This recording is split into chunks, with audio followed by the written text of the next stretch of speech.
Hi, welcome back. So today I thought I would do something different to the normal tutorials that I film and go into a few makeup truths that really are important when doing your own makeup, but also looking at other people's makeup and wondering how have they done that. I don't know what to do. Why is this not working for me? It's normally because these things are being forgotten or not being taken into consideration. So let's get started. So first one is how you apply the makeup and lay the makeup is just as, if not more important than the actual products that you use.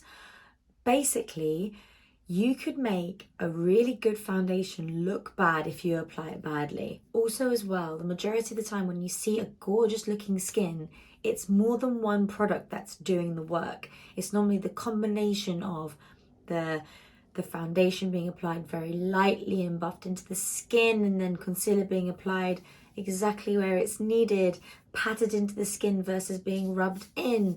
Those elements make a massive difference in how the foundation sits on the skin.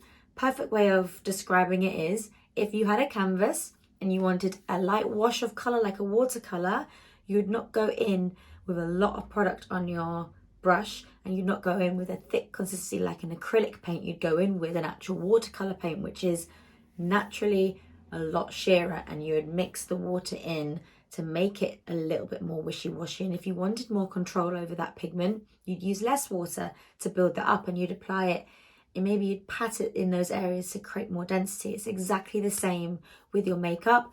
How much you use, how much you apply, where you apply it, how you layer makes a massive difference. Another important one is you cannot cover deep textures in the skin. So if you have scars, if you've got acne that is, poking out of the skin, or you've got indented scars into the skin, you cannot remove this with makeup. Makeup is that you can minimize how it looks and you can not enhance it further, but you can't get rid of it. Basically, another way of describing it is if you had a textured wall and you wanted that wall to be super smooth, you would not be able to make that look smooth with paint. It would just lay over the top of it. It wouldn't smooth it out at all. It's exactly the same with your skin. So if you do have, scars or texture, anything like that, anything you put on top of it is only going to either not change how it appears on your skin or enhance it. Now when I say texture and, indentations and scars and things like this, that's exactly what I mean. I don't mean like things like, very small amount of pores or, little elements. Those things you can kind of conceal or create the illusion that they're not there anymore, but you won't be able to get rid of deep pores, open pores. You won't be able to get rid of acne. You won't be able to get rid of scarring, the texture of it at least.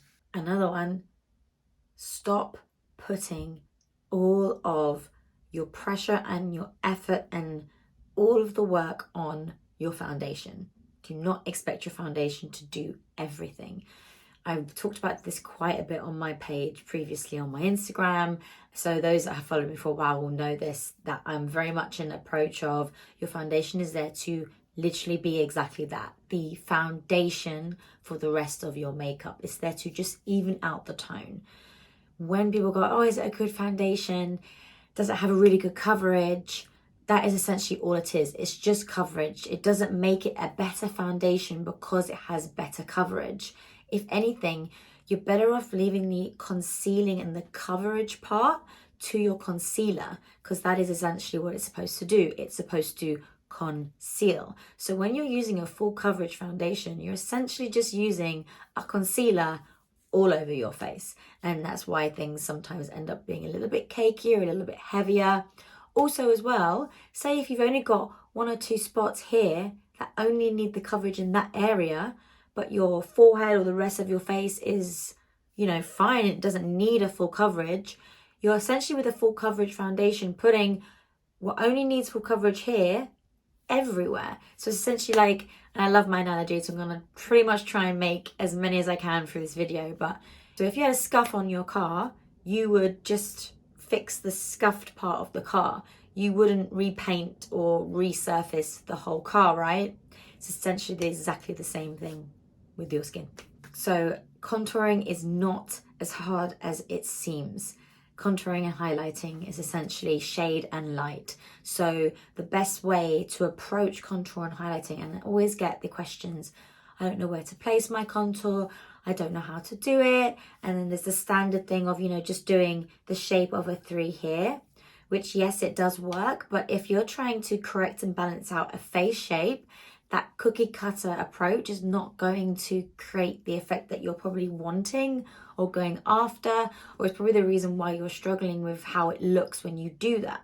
So the best way to approach it is, if you were drawing, you would approach it in the same way as art. So let me describe this. So when you're drawing, you use darker shades to create more depth in a picture, and then you use lighter shades to create more volume. So prime example, if you were going in with a black and white painting and you wanted to make the nose, you're drawing a nose, right?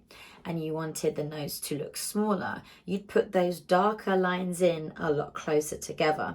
If you wanted the nose to look bigger, you would put those darker lines a little bit further out. But the essential thing that you're seeing is the darkness of the line that is creating the illusion that that shape is a lot smaller. It's exactly the same with your face. So have a look at my cheekbone here. I naturally have quite a defined cheekbone, but can you see the darkness here? If I puff my face out, it goes lighter because the light is hitting the area because it's a lot more round. So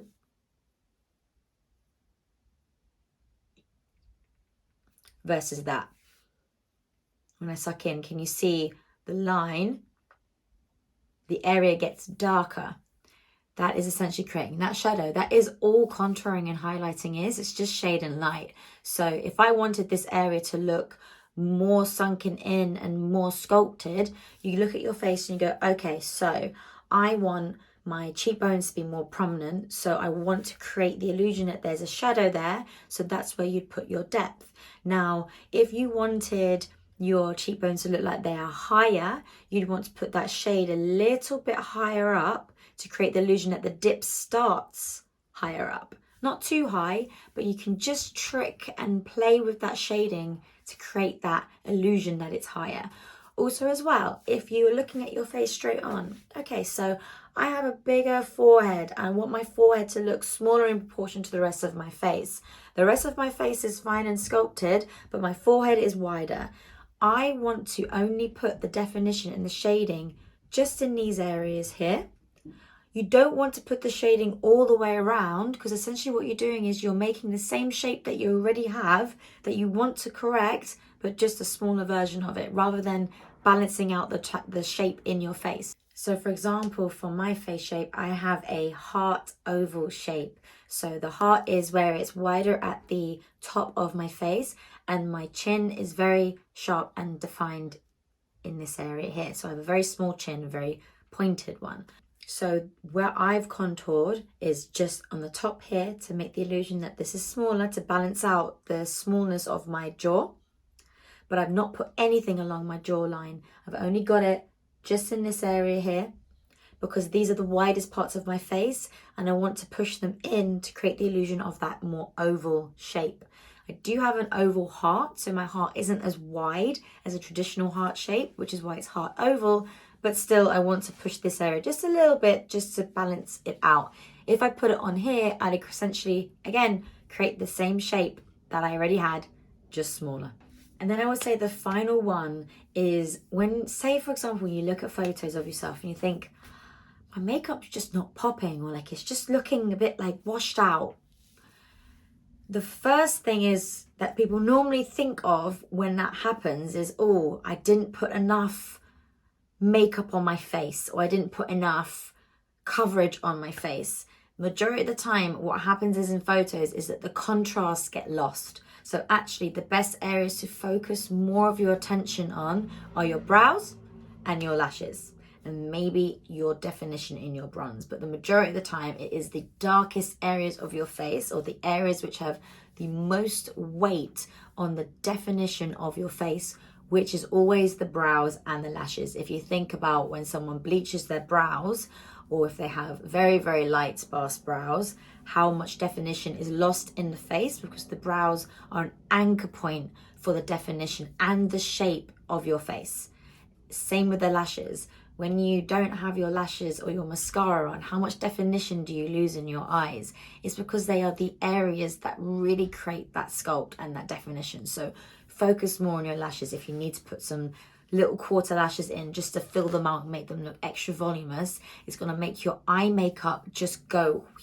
For me, until I put the lashes on my clients, their makeup is not done, and their makeup is really not elevated to that extra level.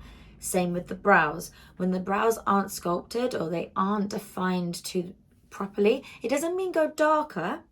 It just means really concentrate on them being sculpted and defined. That is all. It's not necessarily depth. Yes, it does help sometimes to make them just a slightly bit darker to show up properly in photos, but not completely dark, because sometimes I can throw things off balance. But those two are so important. Maybe even I would adding lip liner or adding lip definition to your lip could be the next one on that list there. And yeah, so those are my sort of true makeup truths that really, honestly, they are key things to know. When you think about them and consider them, it just elevates your makeup level. Yeah, I hope you enjoyed that, and thank you so much for watching, and until next time, bye.